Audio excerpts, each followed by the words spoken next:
Hello mga ka-London! Loan dito, loan doon. Panibagong araw, panibagong online loan application na naman ang ating re-reviewin at pag-uusapan. Tara, samahan niyo akong alamin kung ito na ba ang magiging solusyon sa pera problema natin. Kung bago ka lang sa channel na ito, huwag mong kalimutang mag-subscribe at i-click ang notification bell para lagi kang updated sa mga susunod pa nating mga videos. Ngayong araw nga ay panibagong online loan application na naman ang ating pag-uusapan mga ka-London.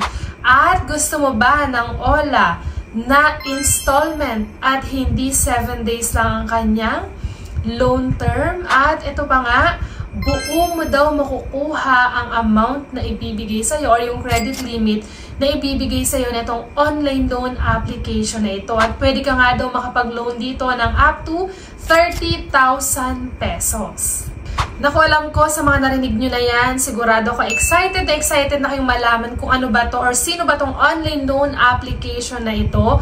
At kapag totoo nga ito nga pinapakita niya ito, naku, ito na nga ang online loan application na makatutulong sa atin sa oras ng pangangailangan. Dahil lahat ng mga pinapakita nito sa ads ay pasok para masabi natin na legit ang isang online loan application. Mahabang loan term, check. Mataas na credit limit, check. At syempre, buo mo pa daw talagang makukuha ang ilo-loan mo dito sa OLA na ito. Pero syempre, bago tayo dumako sa ating review ngayong araw, kung madalas kang nare-reject sa mga online loan application, dito sa ating channel ay namimigay tayo ng instant GCash giveaway. Ano nga lang ba ang dapat gawin? I-like lang ang ating video, mag-comment sa comment section dahil dyan ko pipiliin ang maswerteng mananalo. Nagkakaroon ka na ng idea sa mga online loan application and at the same time, may chance ka pang manalo. Ano bang hinihintay mo? I-like na ang ating video at mag-comment na sa comment section.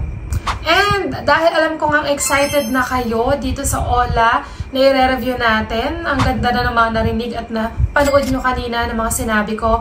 Pero bukod pa dyan, etong OLA na ito ay maaari mo pang ma-download sa Google Play Store at sa App Store. Kaya kung ikaw ay Android user or ikaw ay iPhone user, pwede mo ma-download itong online loan application na i-review natin. Pero syempre, bago kayo mag-download ay hayaan nyo muna ako muna yung mag-try para at least kung hindi nga ito legit at hindi nga totoo yung pinapakita nito sa kanyang ads ay hindi na masayang ang oras mo.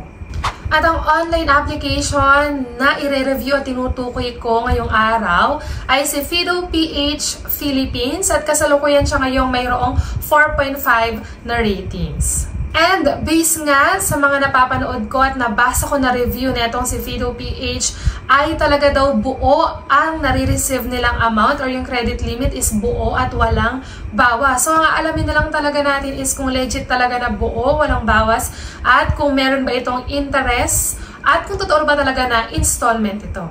Kaya naman, wag na nating patagalin pa, simulan na natin. So dito nga nakalagay, Fido PH, Trusted Licensed Lender, Instant Cash Solutions.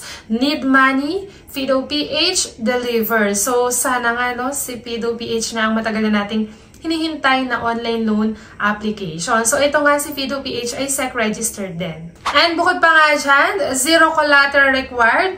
Submit valid ID and mobile number to apply. So, isang valid ID lang kailangan dito. At i-check natin mamaya kung ano yung mga ID na pwede dito kay Fido PH. In just 3 minutes nga lang daw na express approval, ganun kabilis daw is malalaman na natin kung approve tayo o hindi dito kay Fido PH.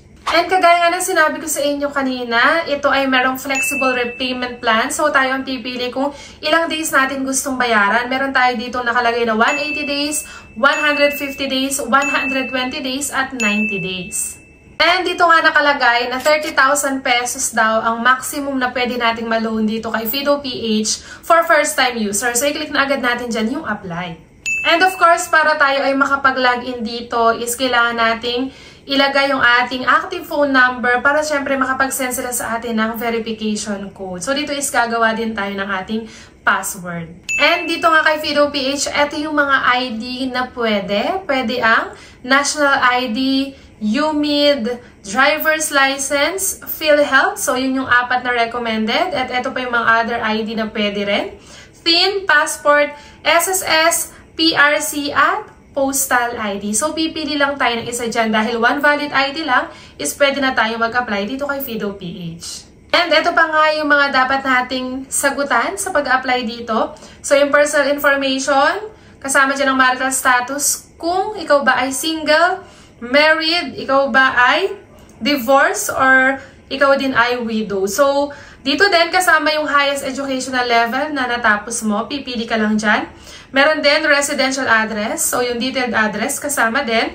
Length of residency kung gaano ka nakatagal dun sa tinitirhan mo. And kasama din yung email address. Dapat dito active at nakaka-receive ng messages. At next nga ay dito naman sa employment information or job information. Kasama yung job category kung saan nabibilang, pipiliin mo lang.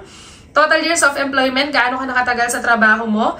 Kasama yung monthly income, kung magkano yung sinasahod mo. And syempre yung payday, kung kailan ka sumasahod. And sa emergency contact naman, konti lang ang kailangan mong ibigay dito kay Fido PH. So, kailangan mo lang makapagbigay ng dalawa. Pero syempre, pakakaisipin pa rin natin mabuti kung sino ba yung ilalagay natin. Dahil once na hindi tayo matawagan ng mga agent ng OLA, ang susunod na tatawagan ay mga nilagay nating contact reference. Kaya naman mas mainam kung kapamilya na lang or kaibigan. Para at least kung tawagan ay hindi na magulat na nilagay natin sila as contact reference. And dito naman sa payment information, as usual, sa mga online loan application, pwede ang bank or e-wallet. Sa e-wallet, ito lang yung mga pwede, GCash, Maya, at GrabPay. So, GCash lang naman ang madalas natin or madalas kong ginagamit yan. And after nga natin ma-provide lahat ng information na kailangan nating i-provide is dito na agad tayo sa loan details na itong si Fido PH. So, sa mga nabasa kong review, madalas naman talaga daw buo nilang nakukuha yung binigay na credit limit sa kanila. So, dito nga sa atin, meron sample dito na 1,000 to 4,000 na credit limit. Sa 1,000, installment talaga siya. So, yung installment niya, 2 months mo siyang babayaran. At take note, yung 1,000 na credit limit na makukuha mo is buo mo siya talagang marireceive at mahahati talaga sa 2 months yung pagbabayad. So, every 15 days yung pagbabayad. Sa unang pagbabayad, magbabayad ka ng 326 pesos. After 15 days, 326 pesos ulit. After 15 days, 326 pesos. And after 15 days ulit is 327 pesos. Yun yung sa loob ng 2 buwan. And ang total nga nung tatlong 326 at isang 327 sa loob ng 2 buwan is 1,305 pesos. Kung etong ang loan details na ito is makukuha natin ng buo yung 1,000 is pwede ko nang ma-recommend itong online loan application ito dahil sa loob ng 2 buwan or ng 4 na pagbabayad sa loob ng 2 buwan is 305 pesos lang ang kanyang naging interest. Pero syempre, iba-iba tayo na experience sa paglo-loan. Maaaring sa akin 1,000 lang pero sa inyo is mas mataas yung maibigay sa inyong credit limit. Pero mag-ingat pa rin tayo sa pag-apply sa mga online loan application na kagaya nito dahil alam naman natin na mas tumataas yung amount, mas tumataas din yung kanyang interest. At yan nga ang kabuong loan details nitong si Fido PH. Nasa sa inyo pa rin ang desisyon kung gusto nyo pa rin ituloy ang paglo-loan dito. Ang purpose lang ng ating review ay bigyan kayo ng idea kung magkano ba ang pinapaloan, magkano ang pabawas, at syempre yung kanyang loan term. Hanggang dito na lang muna ang ating review ngayong araw. Hanggang sa muli mga ka-London! Bye-bye!